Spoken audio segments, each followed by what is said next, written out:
तो इससे पहले हम लोगों ने देखा रेले डिस्ट्रीब्यूशन क्या होता है। तो अब हमारा आता है रीसियन डिस्ट्रीब्यूशन। जो रेले डिस्ट्रीब्यूशन होता है उसमें क्या होता है, उसमें हमारे पास लाइन ऑफ साइड कंपोनेंट ये होता है, कोई लाइन ऑफ साइड कंपोनेंट नहीं होता है। ठीक है, तो अब जो ये रीसियन डिस्ट्रीब्यूशन है इसमें अगर हमें एक लाइन ऑफ साइड कंपोनेंट भी प्रेजेंट होगा तो तब क्या होता है, तब हम रीसियन डिस्ट्रीब्यूशन करते हैं। अगर हमें ये क्या है, one line of sight component अगर प्रेजेंट है तब हम रेले की जगह रीसियन डिस्ट्रीब्यूशन करते हैं। ठीक है, तो इसमें हम क्या करते हैं, जैसे हमने रेले में क्या था, let X and Y be two identical question random variables with means m1 and m2 respectively and variance sigma square. अब due to the line of sight component यहाँ पे मीन्स बराबर नहीं होते हैं। रेले में क्या था, मीन्स इक्वल होते थे। यहाँ पे let expected value of x भी m1, मतलब मीन भी m1 और इसका भी m2, और m1 is not equal to m2।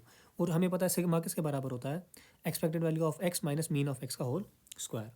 तो सिमिलरली वो आएगा expected value of y minus, और सिमिलरली यहाँ कॉमा है, जो सिग्मा स्क्वायर होगा वो होगा बराबर expected value of y minus y square. तो अब जो ये सिग्मा है वो तो सेम है, तो मतलब expected value of this would be equal to expected value of this. तो अब देखो सिग्मा स्क्वायर आएगा ये, क्योंकि ई ऑफ एक्स का वैल्यू m1 है, और सिग्मा स्क्वायर आएगा ये क्योंकि ई ऑफ वाई का वैल्यू m2 है। अब यहाँ पे ए माइनस बी का होल स्क्वायर लगाओ, वो आएगा ये, फिर इसको अलग लगाओ, इसको अलग लगाओ, इसको अलग लगाओ, तो ये कांस्टेंट है, ये कांस्टेंट ही रहेगा। Expected value of X square plus ये m1 है ना, मीन ये कांस्टेंट है तो ये ऐसे ही रहेगा, minus two m1, expected value of x है m1, ये बनेगा minus two m1 into m1 बनेगा माइनस टू m1 स्क्वायर। तो यहाँ पे है plus m1 square minus two m1 square plus m1 square is equal to minus m1 square. तो फिर यहाँ से एक्सपेक्टेड वैल्यू ऑफ एक्स क्या आएगा, एक्स स्क्वायर आएगा, सिग्मा स्क्वायर इसको लेंगे वहाँ plus m1 square. Similarly expected value of Y square आएगा इसके बराबर। ठीक, अब हमें पता है v किसके बराबर होता है, under root X square plus Y square, और expected value of V square किसके बराबर होगा, expected value of X square plus expected value of Y square. और expected value of V square किसके बराबर होगा, इसका भी हमें आंसर निकाला ये, इसका भी हमने आंसर निकाला ये। तो इनको ऐड जब किया वो आया two sigma square plus m1 square plus m2 square. जो ये सिग्मा स्क्वायर वाला टर्म होता है ये होता है non line of sight component. तो हमने देखा कि हमें रेले में भी ये टू सिग्मा स्क्वायर आ रहा था, मगर रेले में m1 plus m1 square plus m2 square नहीं आ रहा था। जो ये m1 और m2 है ये होते हैं हमारे लाइन ऑफ साइड कंपोनेंट्स। ठीक है, अब रीसियन में हम एक पैरामीटर डिफाइन करते हैं के, वो होता है power in line of sight component. तो अगर power in line of sight component S square है divided by power in non line of sight component, तो हो गया टू सिग्मा स्क्वायर। ठीक है, तो इसको अगर डीबी में लिखेंगे तो ये आएगा।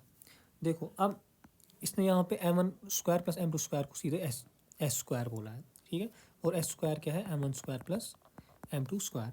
तो power in line of sight component, line of sight component क्या है ये, इसने बोला है ये है एस स्क्वायर, और एस खुद क्या है ये।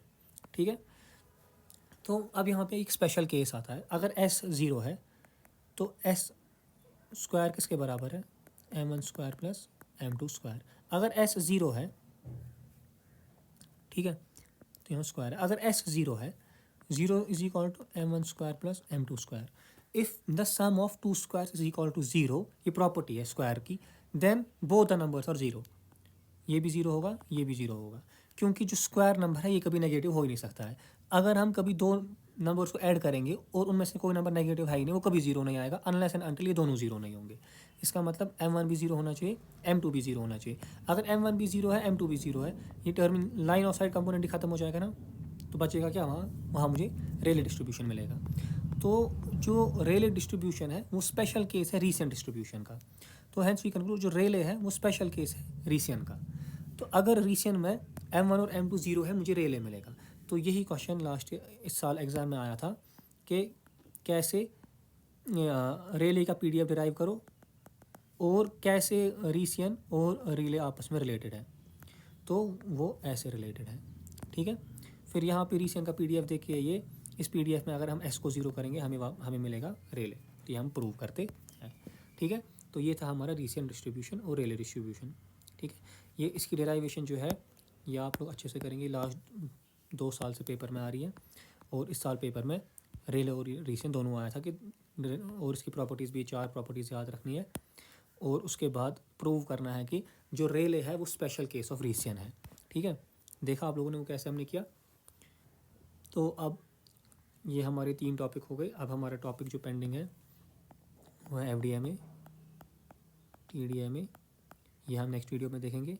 फिर CDMA और OFDM हम अगले वीडियो में। तो अभी इस यूनिट में और 2 वीडियोस बनेंगे, ठीक है। फिर उसके बाद हमारा यूनिट नंबर 5 बचता है। Thank you.